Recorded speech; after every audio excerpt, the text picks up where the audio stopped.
Hello, everyone. Welcome to the webinar today. We are excited to have you here. Today, we're talking about the upcoming cryptographic compliance deadlines that are impacting many organizations and industries later this year and next year. Thank you for joining us. Before we get started, let's do a few quick housekeeping items. This session is 45 minutes. We're going to walk through the problem, talk a bit about the product, and we have plenty of room for you to ask questions. If you have questions, drop them in the chat at any time. You don't have to wait until the end of the webinar. We will be watching the chat. And if we don't get to your question right away, we're going to do our best to get to it before the webinar is over. So this is being recorded. If you have to drop early, this will be available on YouTube. No need to take notes or do any sort of alternative recording. So let's get to our panelists.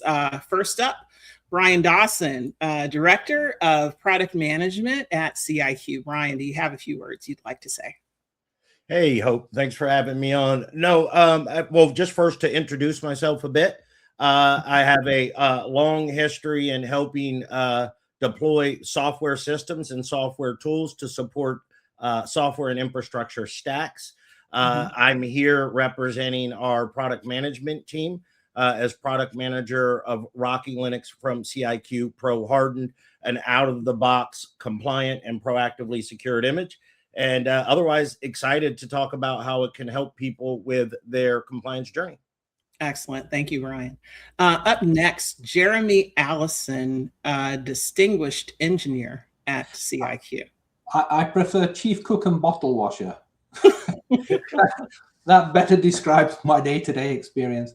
So, I do a lot of work with FIPS modules, fixing the implementations, making them FIPS certifiable, interfacing with the lab, and basically fixing bugs that sometimes I put in there. All right, and up next, Dave Dickerson, Senior Director of Sales and Partnerships at CIQ. Hello all. So yeah, quick introduction about me. I work with all of our partners who integrate both Rocky Linux from CIQ into their products that they push out to customers, as well as into joint solutions that go and solve for end user requirements. So pleasure to be here. Yeah, thank you so much. So first, we're going to have a conversation with Brian. So Brian, let's talk a bit about there are 4 encryption deadlines that are coming up. They land within 7 months of each other. So in September, the FIPS 140-2 certificates, they're moving to historical status. And that impacts organizations because if they are acquiring new hardware, they are up for new audits, they have any change in their environment, they're going to need to move to FIPS 140-3 in order to remain compliant. In November, there is requirements for CMMC Phase 2 that are kicking in, certification for contracts with CUI. January 1st, CNSA has requirements for national security systems. This is only a 7-week gap between the FIPS sunset and the CMMC Phase 2. So can you talk a little bit about these deadlines and how it's impacted your work and maybe customers and what you're doing here at CIQ? Well, yeah, let's start with how it's impacted me. And speaking sort of very personal as a sort of a product manager, right? I'm always trying to look at whatever customer needs are, outline a schedule, and then line things up so they land to meet market needs. I would say that the onrush of the DFAR that initiated these changes flagged the move of FIPS 140-2 into historical status. Frankly, meant we had a number of customers reaching out to us saying, we are not prepared for this. How do we do this? How can you help? So luckily, we have a very sharp security team, a very sharp engineering team, a team that understands cryptography very well. So we are able to build on effectively CIQ already being ahead of the game to put together a solution that we'll talk more about. But in short, it helps someone address the OS and system level controls, and in particular the cryptographic requirements, sort of out of the box. I think it's a real concern here because one, when you talk about your cryptographic compliance, your compliance in general, be it DISA STIG or NIS 800-171, which people call CUI, controlled unclassified information. Oftentimes you treat it as set it or forget it, right? You do a big spike, big spend, you get it assessed, you check the box. You may have playbooks to kind of manage drift, right? But what you're not thinking is about a complete system overhaul. Now, as you just laid out, from the time that your existing 140-2 modules go into historical status, to the time that assessors are going to be looking for you to be compliant with 140-3, it's 7 weeks, right? And you need to treat this like a program to a certain extent. Cryptographic modules are, as Jeremy will talk about, are deep in your system. They're in the middle of critical path and core operations.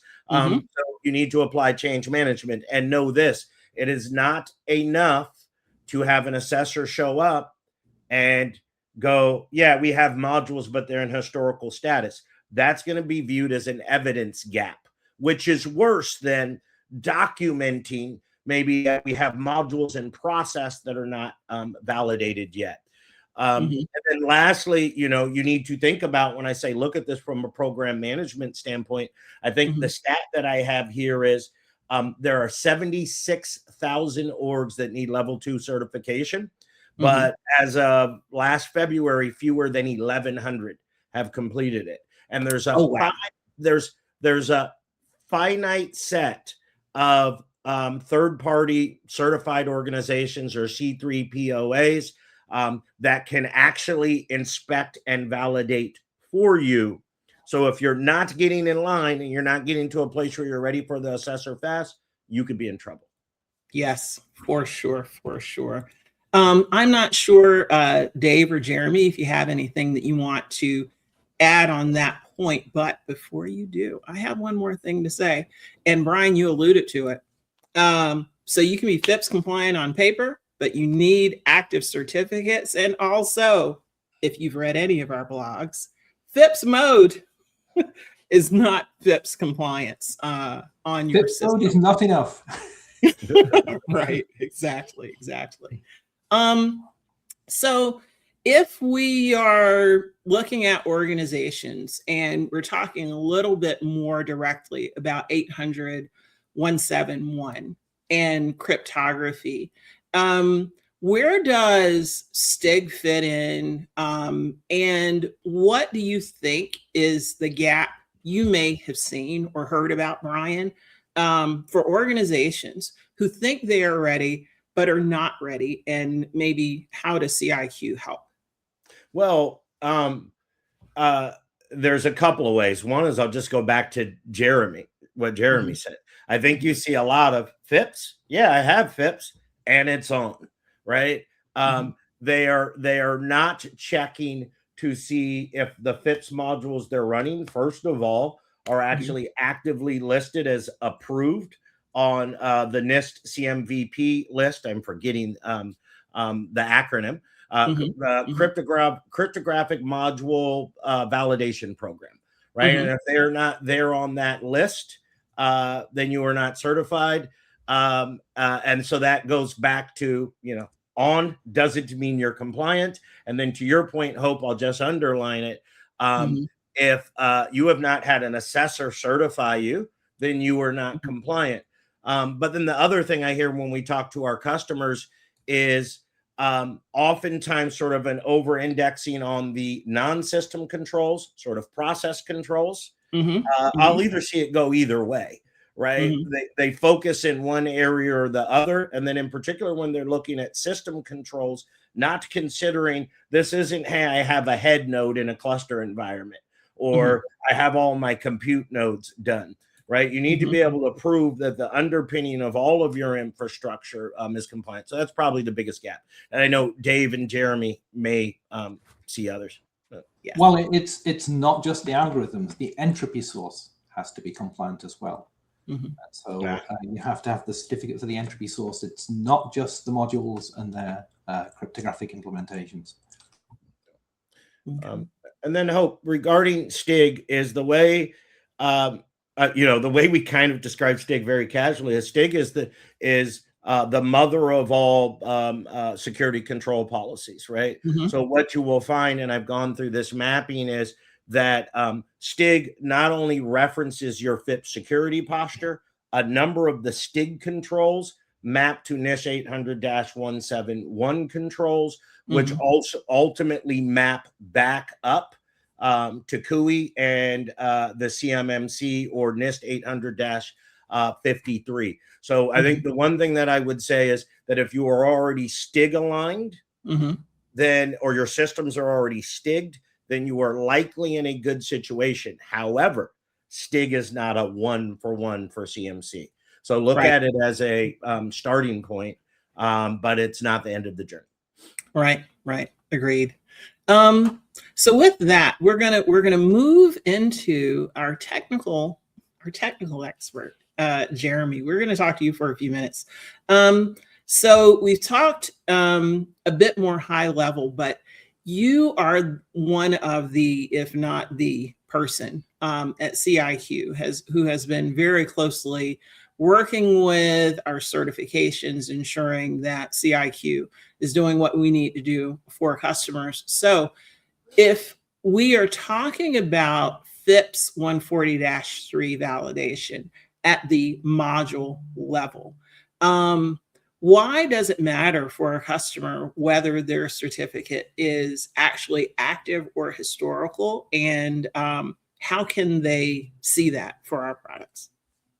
Well, so it matters because all of the modules that we ship, that Rocky ships, actually, they have FIPS mode built into them. They have all the code that's there. They ship out of the box. It's maintained upstream. The problem is, if it hasn't gone through the certification process, it might not be complete. And that's the whole point. The certification process gives a customer a guarantee that what they have has passed the NIST tests, the entropy tests, the algorithm tests. It will check itself on startup. If you just download Rocky and put it in FIPS mode, it's going to look the same, but it won't actually be certifiable and it wouldn't pass an audit. So that's the important part. And the other thing that CIQ has done is that we've made FIPS 140-3, we've backported 140-3 to older versions of Rocky. So that you can actually get 140-3 on 8.10, our long-term supported version. Now, lest anyone think that, we're evilly taking the work of the open source community and not giving back, all of this stuff is live and available as open source on our GitHub repo. You can download every single change we've had to make. Of course, you would have to then go through the certification process yourself. So it's kind of easier to get the bits from CIQ. You can check on the NIST site by looking up CIQ as the vendor, and you can see exactly what we have certified. You can download the security policy. You can take a look. All of that code is submitted upstream. All of that code has been certified and tested. And the other thing that we do, and this is where things get a little fuzzy, the bits that get certified are essentially frozen. So they are the FIPS certified versions of the RPMs, the modules. They will never change, or at least it's really hard to change them. But obviously, bugs happen, especially in the era of AI attacking open source code for security bugs. You have to have CVE fixes. So we essentially have a stream of RPMs that we call FIPS compliant, which are the same cryptographic bits that we have certified, but we're putting CVE fixes on top. So, this obviously depends on the customer. If you must have FIPS certified and nothing but FIPS certified, then you can download those packages. You're frozen on those. You're good to go, but you haven't got CVE fixes.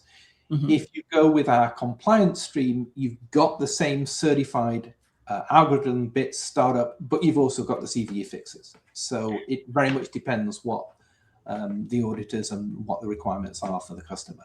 But that's basically why I would say we're providing a service that So one of the call outs I think we should make that I think we've talked around a little bit is which CIQ products should we look at for cryptographic compliance? Which of our products would viewers want to do more research on? Well, so I'd say in particular, probably the best place to start, if you have requirements for cryptographic compliance, you likely have requirement for other areas of compliance like DISA-STIG, or you want the whole NIST 800-171 compliance. So the place to start there is going to be with our Rocky Linux from CIQ Pro Hardened, or RLC Pro Hardened, which you can get on all the major cloud providers. You can download as a QCOW or a VM. Those will come pre-remediated 97.858% for CUI. Now, specifically around the FIPS compliance, you are going to want to look at our LTS versions, where we are shipping with the compliant or the certified modules out of the box. So you lay it down, you have your FIPS-143 certified modules, but then also be aware that we make the same available without the pre-remediated compliance available in our Rocky Linux from CIQ Pro or RLC Pro LTS. Thank you, Brian. One other thing that I would love for you to talk about, Jeremy, not that it may be lost on anyone, but I want it to be so clear how much effort it takes to go through this process, and that it's not a quick process, right? I think it is definitely not quick. Can you give some insight on, maybe not too much of the behind the scenes, but a bit of what the process is like and how long it actually takes for.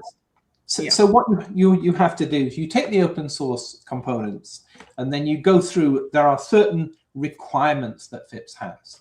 So you have to make sure that you have known answer tests tested on all of the algorithms that you're shipping. Not only that, whenever you generate keys, you have to do pairwise consistency tests to make sure the keys work. You also have to make sure that when modules are actually loaded for the first time, that they basically hash the binaries that you are loading and make sure that they match the signatures of what is stored on disk. But what you have to understand is that many of the modules, they're created by upstream maintainers. They're not FIPS engineers. They're crypto engineers. They do a fantastic job creating the source code, but they haven't gone through the FIPS process. So there are things that essentially they miss. And, as a maintainer of another package, Sam and myself, we don't think about FIPS when we're writing that code. So what you have to do then is you have to go in and look at the modules, work out where the gaps are in the FIPS compliance. And then you have to, in conjunction with the lab, who are the experts, go in and say, okay, here's my remediation for this issue. Does this satisfy the requirements? One of the classic ones is all transient key material or all transient cryptographic material must be zeroed before being freed. And so a lot of the time that just isn't done. So you have to add a lot of the code in to do that. That was one of the big changes for the NSS library we had to do for post-quantum compliance. And then, of course, you have a long dialogue with the lab. They have to test everything. You have to set up an operating environment that they can test on. You have to work directly with them. Essentially, it takes months. And depending on the module, they may come back to you and say, oh, since this module was released, the requirements have changed. You have to have a whole new bunch of restrictions that weren't originally there. So then you have to write new code. Yes. And so, yeah, that's where it gets complicated, messy, ugly, and a nightmare. Right. And end to end, it could be a year or more. Oh, easily, right? Easily 18 months. And sometimes upstream will say, you know what, those changes you had to make, they suck. We don't want them. so then you have to maintain them as a separate set of patches. And that's where we are with the upstream kernel, the upstream kernel engineers. Let's just say they're not particularly friendly to the FIPS requirements. Yeah. But like I say, I posted a link to our repositories. Every single code change we've had to make, every single patch we're carrying, you can see everything there. If you want to see what we've done, everything is in there, split out with individual patches with lists of what the patches do. So if anyone wants to kind of watch the sausage being made, which is very unpleasant, that's where you can watch the meat being ground. So, yeah. Jared, these are all. You're speaking from personal experience, right? I've kind of joined on the second round of the process to witness some of the pain. But this is not theoretical. This comes from practical experience, right? Yeah. Yeah. Oh, yeah. So we've talked a lot about FIPS, but this also has to do with PQC, post-quantum cryptography. Right. These are also some of the certifications that CIQ has pursued that are built, that are modules that are available in the products.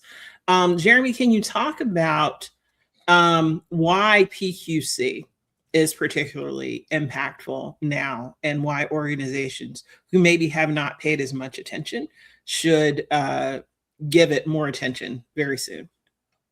Okay, so count me among the idiots who thought, oh, this PQC stuff, oh, it'll never work, oh, it's just a silly requirement. And then Google published their paper. And so if you're not familiar, PQC is post-quantum cryptography. I am not a cryptographer, so I do not understand the math behind this. Essentially, it means that you can use quantum algorithms to break most of the common key exchange algorithms that are being used. The elliptic curve algorithms, the RSA algorithms that are being used to exchange keys. This is very bad. And I thought this was years off and we didn't need to worry about it. And then Google recently this year published a paper that essentially said that not only had they made progress on this with quantum computing, they'd made so much progress, they weren't going to publish it. They were going to publish a proof of a zero-sum proof that says, okay, here's how we can prove we can do what we claim we can do. But we're not telling anyone except the US government because this is so dangerous. Yeah. And the reason it's so dangerous is the storage problem, whereby if you capture the cryptographic traffic going over the network, the key exchange, and you store that data, right now, you can't do anything with it. It's all encrypted. The algorithms are all safe. Go a few years down the line, or as Google is saying, 2029, which is not very far away, and someone may have a quantum computer that can then reanalyze that stored data and crack the key exchange. Once you crack the key exchange, all of the encryption is open, and you might as well have been using Telnet or communicating. Right. This is sci-fi come true. I didn't come prepared with the movies, but there's two recent movies, right, where there's literally a fight for the magic key, right? The magic post-quantum algorithm that could unlock all the keys in the world, right? Yeah. Yes. Oh, neat. Oh, and you know what? This is something I read, and this is where it really hit home for me, that it's not just the storage and decryption later, but once this is actually running and bad actors can, enable it, they can decrypt your password as you are typing it. So this is not something that would even happen after. As you are typing your password, if they have access, they can decrypt it as you are typing it. They will get enough information, and with post-quantum computing, they will be able to figure it out. And over SSH, yes. If you've got the keystrokes going over the network, yes, theoretically you could do that. Yeah. We'll see what happens, right? So next, let's talk a bit more about one of Brian and my favorite topics, RLC Pro Hardened, right? So Pro Hardened in particular, let's talk about the work that it moves off of organizations. How does it help relieve some of their compliance burden? I'd love to let Dave comment to that, because he spends his entire day interacting with customers who are using it to do that. Yes. Yeah. So let's talk about the end user for a second. So from a language standpoint, the individual who's actually doing the work. When you're inside of these organizations, you either have the people who have the knowledge and time, so the resources to be able to go and achieve these compliance requirements with what you have already. So you got to work with a vendor in order to have your FIPS portion of it, but now to get to STIG and to meet those requirements, that is hours, days, weeks of time that's being done, and then maintaining it going forward that you have to go and do. And if depending on where you're selling into, who you're working with, what the compliance requirements are, that's where a lot of the challenges end up being. And frankly, what we keep hearing over and over in the field is, the budget problem is not just buying new hardware, buying new solutions, having to cut costs. It's also on people. There's an expectation for the individuals who are doing the work to do more with less. And the last time I checked, we all have the same 24 hours in a day. And especially for those who are building solutions that have to support another user farther down the chain, you don't want to necessarily spend your time maintaining and reaching compliance requirements. You want to build new things. You want to address other fires that are more interesting and more pertinent. So, being able to deliver a solution that checks these boxes right away makes life dramatically easier for them. And that's, again, at that end user where it's being deployed standpoint. Now, if you go a step further up from that and you talk about a solution provider, so somebody who's taking a product of their own and shipping an appliance, they may be using the operating system that they're pulling from the open source, whether that's Rocky or another option. And if they have to be able to deploy FIPS, well, as Jeremy spoke to, you have to spend the time going and achieving a FIPS certification, which is, again, resources from a time standpoint, also financial cost. And then you have to go and continue to maintain it and make decisions on what versions you're going to build around and behind. And those partners that we work with, what I keep hearing over and over again, I don't want to be an OS vendor. There's a lot that's involved with it. There's a lot of risk that comes along with it. In my 10 years of working in the storage industry before this, the golden rule was never lose anybody's data. Whatever solution you put forth, make sure you don't lose anybody's data. In this world now, it seems to be, I don't want to be an OS vendor. Go and trust somebody who knows how to do it and can achieve these pieces. Yeah. And with Dave laying out what we have seen, he and I together, I mean, all of us really kind of firsthand, is that customers are in a crunch. Now we have this deadline. So there's a clock on that. Hey, we need to eventually do this with our tight resources. But this has to happen by November 10th, right? So how does Pro Hardened help? Why do I love talking about it? Why do I think Dave loves talking about it, Jeremy? Is because we put together something that really does truly address a major chunk of that problem to the tune of 6 or even 7 figures when you consider the cost to achieve certification as well as the cost of the headcount. So RLC Pro Hardened gives you out of the box FIPS 140-3, and make no mistake, we've invested heavily on behalf of the community and ourselves to get ahead, to be ready for this. That also ships with post-quantum computing readiness, cryptography, as Jeremy just talked about. But then moreover, the time that you would spend, let's talk worst case quickly, right? I go get Community Rocky, which I'm not knocking, but if you are you have to run in a certified environment and comply. I first have to pull that down. I have to get the correct modules installed and put into place. Then if I want them to be certified and compliant, I got to go through all the work that Jeremy did, which takes a span of years. Next, I'm likely going to run a scan to see if I'm CUI compliant. What I'm likely going to find is that I'm no more than 60% CUI compliant.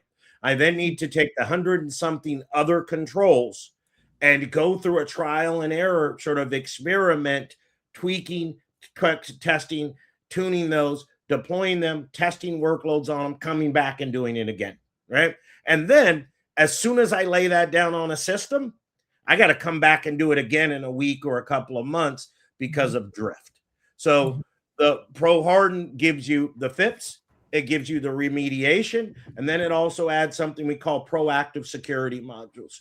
Hardened modules like LKRG or Linux Kernel Runtime Guard, hardened OpenSSH, hardened glibc, hardened memory allocators that also say, hey, worst case, if my system gets compromised, I have what we call some proactive protections in place to prohibit exploits at the kernel level. So long story short, right?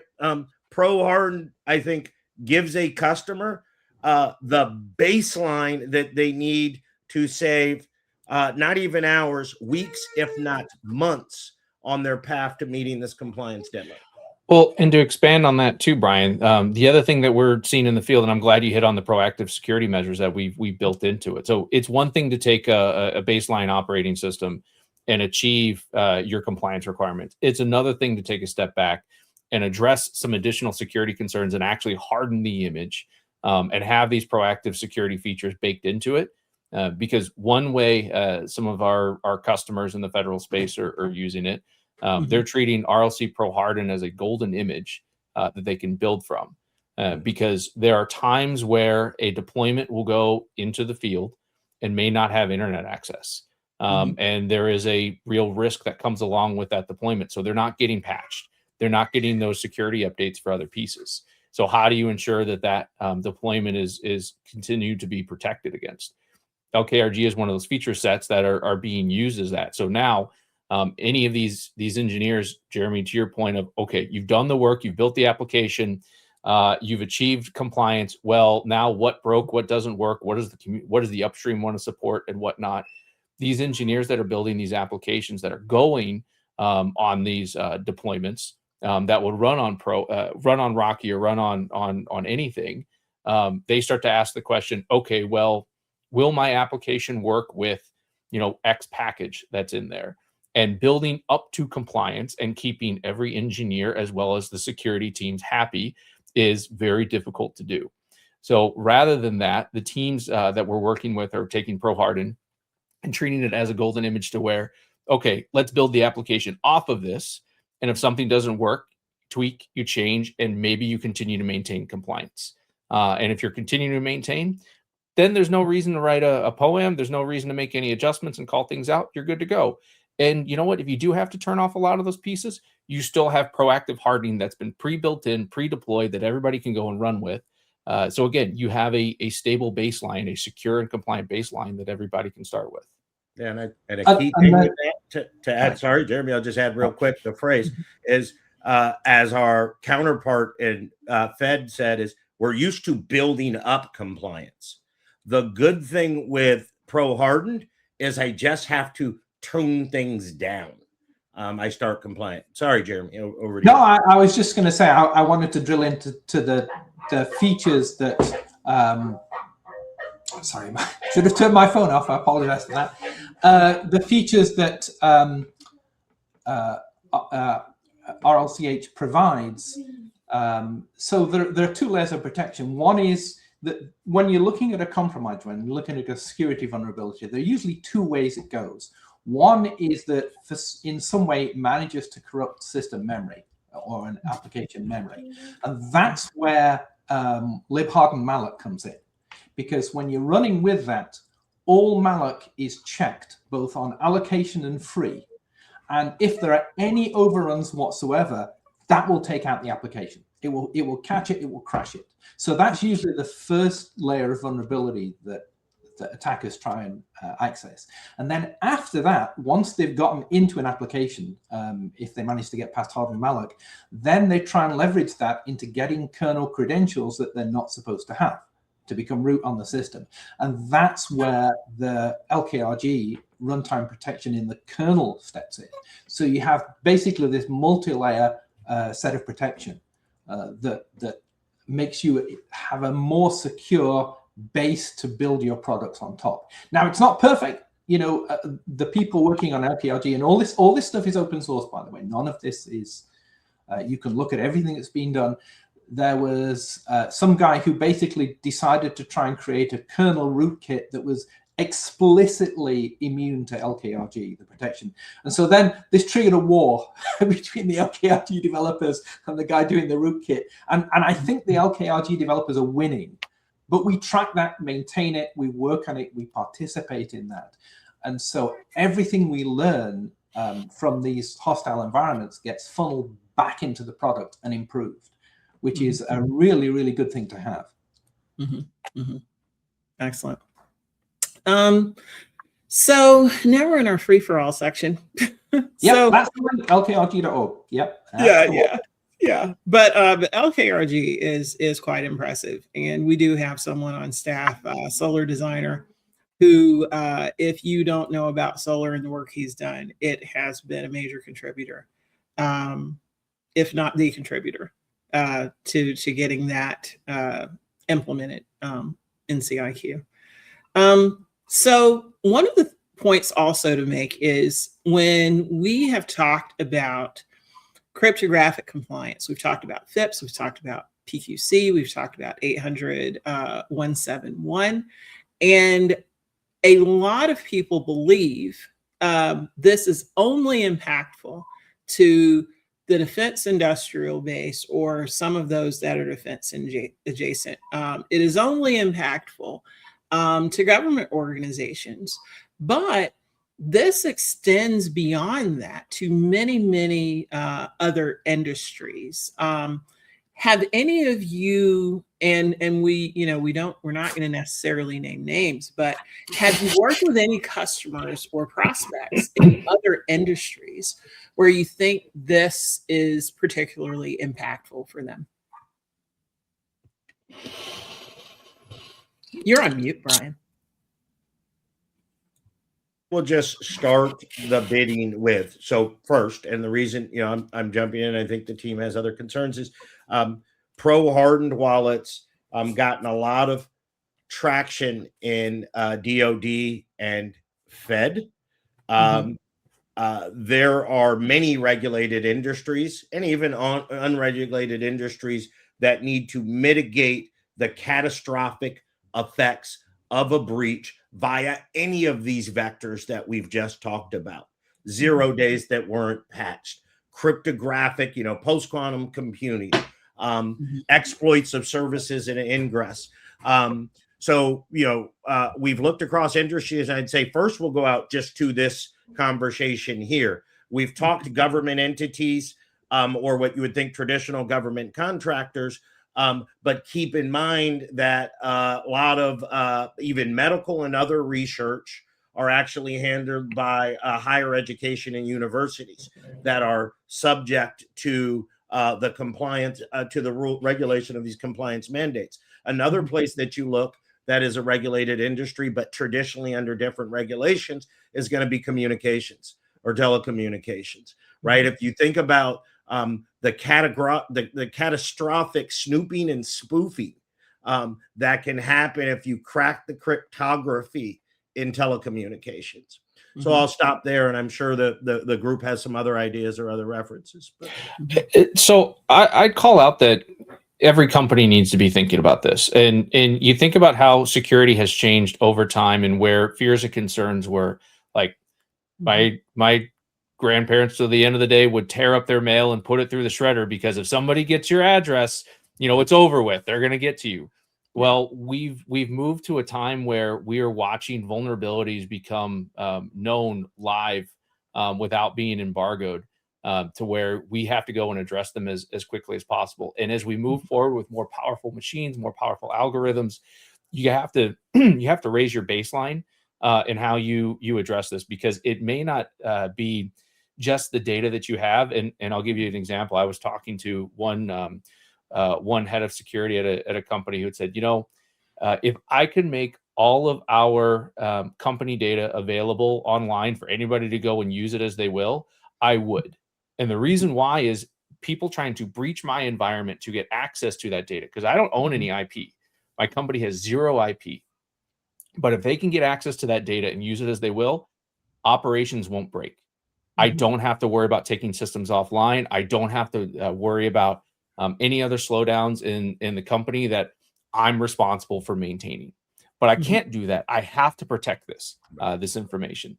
So even if the information that you have is probably been breached from 13 other areas and doesn't necessarily matter, your operations of your company, you need to be able to go and address from that standpoint too. So, what we're talking about here is not just for the regulated environments, for these industries where you are required by law, by some other form in order to meet.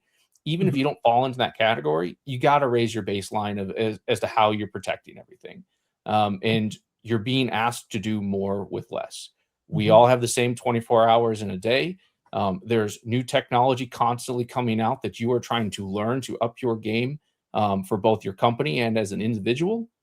These baselines, we're helping companies and individuals achieve them faster with less effort and energy.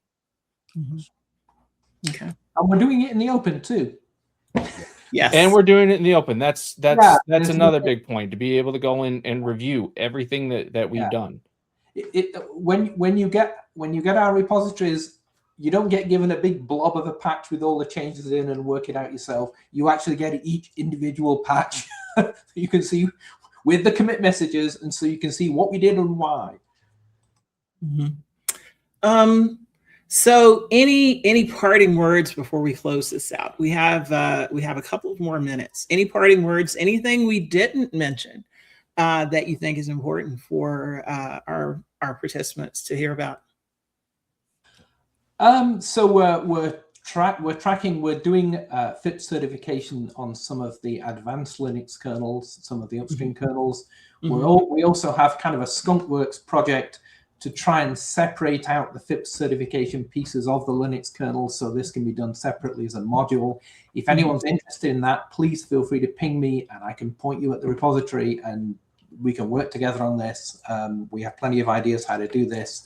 If you want to do it yourself, you don't have to start just from the base Rocky packages. You can download our source, and at least that gives you a baseline to work on top of to do your own certification. Having said that, one of the unpleasant surprises I had when I was first doing this was I saw another vendor had certified a particular version of one of our packages, and I went to the lab and said, "Hey, this already got certified. I don't need to do anything, right?" And they're like, "Rules have changed." It got harder. Here's like a bunch of extra stuff that you have to do that the previous vendor didn't. Oh, thank you. So they keep tightening the requirements all the time, which is good. I mean, that's the whole point, is to keep the security being improved. But it doesn't mean you can't just take something that someone else certified and say, "Hey, I'm good." Right. Yes. And that'll lead into mine, Jeremy. I think I'll generally use an old adage that we are moving into a world to say that if you're on time, you're late, right? And that's both in terms of compliance. I'm looking at a stat here that says the FIPS validation time, if you chose to take it on for yourself, is an increase from an average of 367 days for 140-2 to 542 days for 140-3. And that's not accounting for necessarily other changes that happen in the rules and regulations or within your org along the way. But we're also dealing with that with the vulnerabilities we've seen recently with copy fail, with kind of the world that we'll say sort of demonstrated by Mythos, right? Mm-hmm. If you wait to react to a compliance request or a security vulnerability, you are late. So my final words, if you're on time, you're late. Yes. Yeah. And to add to that, you know, don't be your own OS vendor. That is, honestly, that is what I keep hearing over and over again. Is it something that you can do? Yes. Are there other things that you would rather do? Definitely. I'm sure most people listening to this can change their own oil in their car. Would you rather go do something else with your Saturday morning? We're our own OS vendor, and it sucks. Absolutely. So, yeah. So this has been a great conversation. I appreciate it. As a reminder to the audience, 3 things that you want to check into, hopefully well before September. Verify your FIPS certificate status. Check whether your Linux environment is running validated cryptography, or you just have FIPS mode turned on, which is really not going to help you. And if you want more help, more information, someone to take a look at your environment and help you work through it, we at CIQ are always happy to help. info@ciq.com. You can also get more information on our website. This recording will be available on YouTube shortly. And again, thank you, Brian. Thank you, Dave. Thank you, Jeremy, for making the time today to have this conversation. It's very important. Thank you, Hope. It's been a lot of fun. Thanks. Yeah. Okay. Thank you.